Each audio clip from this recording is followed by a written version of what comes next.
Are you saved? If you're saved, say amen. If not, then say amen. Now make sure that you will be saved today before mo bautismuhan, no? Romans chapter 6, the Bible says, What shall we say then? Shall we continue in sin that grace may abound? God forbid. Ingon siya nga, dili mo tugot ang Ginoo. How shall we that are dead to sin live any longer therein?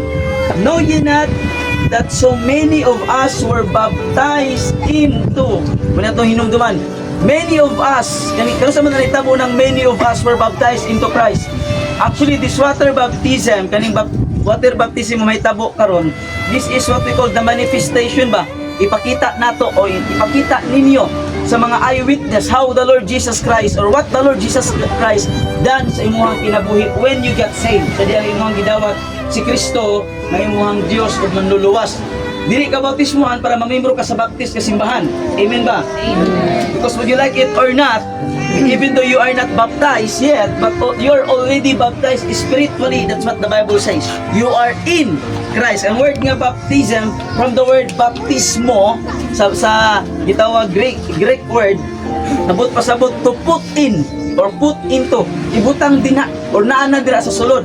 Ang laing mo nang ang the best nga pamaagi sa gitawag baptism is immersion, kanang ituslob dito sa tubig, no? And then some of our brethren, some of our friends, mga Catholic, ang gitawag ilahang ang pamaagi sa pagitawag bautismo is sprinkled.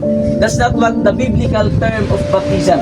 So, bingon ka, Pastor, bautismo naman ko sa bata po ko, that's not what we call baptism. The biblical way of baptism, as what Jesus Christ happened to him, when John the Baptist baptized him dito sa Jordan River, itusnob si Jesus Christ immersion dito sa water. No, now, kung sa may buot pasagot, anak, kung sa may hulagway, anak, kung sa may hulagway, anang, kanabitawang, itusnob ka, tapos, ipagawas ka balik sa tubig. So that is a picture out what Jesus Christ done sa imo spiritually. Makaniya to ikaw patay, gilubong uban ni Kristo, nabanaw uban ni Kristo, o kining gitawag maglakaw sa bag-ong pagkinabuhi.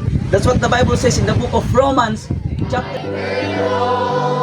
Story, how a Savior came from glory, how He gave His life on Calvary to save a rich like me. I heard about His groaning, of His precious blood atoning. Then I repented of my sins and wondered. Jesus, my Savior forever. He sought me and He bought me with His redeeming blood. He loves me, I knew.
Amen.